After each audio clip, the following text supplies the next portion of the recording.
My online world used to be my sanctuary, my escape. I met Alex years ago in the sprawling universe of an online game. We were just two avatars back then, fighting digital dragons and sharing pixelated triumphs. He was funny, quick-witted, and always there to have my back in a raid. Our friendship grew beyond the game, spilling into late-night chats about everything and nothing. He became my closest confidant, the person I turned to for everything. When my long-term boyfriend broke up with me, I was a wreck. I remember sitting on my floor, sobbing, my real-world friends offering sympathy that just didn't land. But Alex was different. He stayed up with me all night, not just listening, but truly hearing me. He'd say things like, "His loss, Sarah. He never saw the amazing person you are," and send me silly memes until I finally cracked a smile. He was my rock, the one person who seemed to get it. A few months later, my company went through a massive layoff, and I lost my job. The ground fell out from under me. I felt like a complete failure. Again, it was Alex who was there. He spent hours helping me revamp my resume, sending me job listings, and coaching me through mock interviews. "You're a rock star," he'd insist. "They'd be lucky to have you." He was so incredibly supportive, so invested in my success. He was more than a friend. He was my lifeline. Slowly, over months and years, I opened up to him completely. I felt so safe. I told him things I'd never told another soul. My childhood insecurities, my complicated family dynamics, my deepest fears about the future. I even shared a silly, embarrassing secret from my college days, something I'd sworn to take to the grave. Each secret I shared felt like weaving another thread into our bond, making it stronger and more unbreakable. We had this shared history, a vault of my life that only he had the key to. But then, things started to feel off. It was subtle at first. A comment he'd make about my day that was a little too specific, referencing something I hadn't told him, but had maybe posted privately. I brushed it off.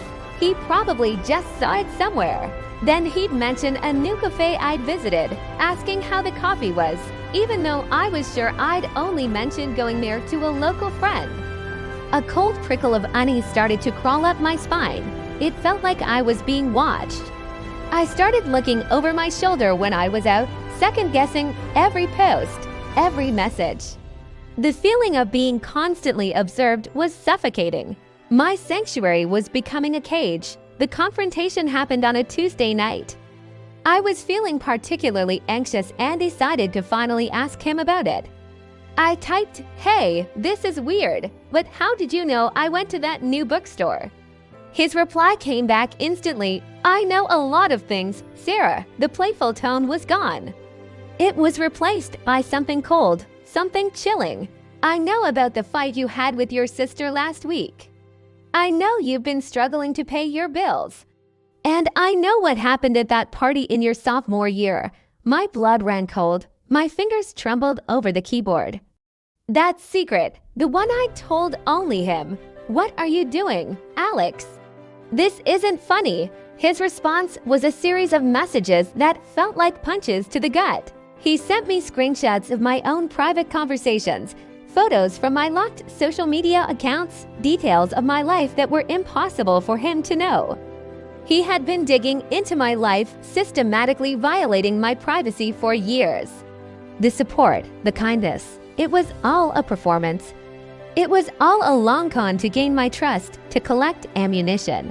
Then came the final blow, a message that made my world stop. "You're going to do exactly as I say. You'll send me money, you'll do other things, too. And if you don't, or if you tell anyone, well, everyone will get to learn all about the real Sarah, your family, your future employers." Everyone. The man I considered my best friend, my protector, was a monster. He wasn't Alex, my gaming buddy. He was a predator who had meticulously built my cage, and now he was locking the door. I felt like I was drowning. He had taken my deepest vulnerabilities and twisted them into weapons. Every memory of his kindness was now tainted, a cruel reminder of my own blindness. The support during my breakup, the help with my job search. It was all just data collection. He wasn't building a friendship. He was building a case against me. The feeling of being watched was no longer a paranoia. It was my reality. He was everywhere, in my phone, in my computer, in my head. For days, I lived in a state of pure terror. Every notification on my phone sent a jolt of panic through me. I felt utterly alone, trapped by the secrets he held over me. But then, a tiny spark of anger started to burn through the fear. He had preyed on my trust. He had taken my lowest moments and used them to corner me. I refused to be a victim in my own life story. It was the hardest thing I've ever had to do, but I started to fight back. I blocked him on everything. I documented every threat, every screenshot, every single message. I reached out to a cybersecurity expert and reported the blackmail to the authorities. It was terrifying, and the process is far from over. Sharing this is incredibly difficult, but I have to. The digital world can connect us in beautiful ways, but it can also hide monsters behind friendly avatars. Please be careful who you trust online. True friendship isn't about collecting secrets, it's about protecting them. My sanctuary was violated, but I am taking it back. If you are ever in a situation like this, please know you are not alone. There are resources that can help. Tell someone you trust. Contact the authorities. Don't let the shadows win. Thank you for listening.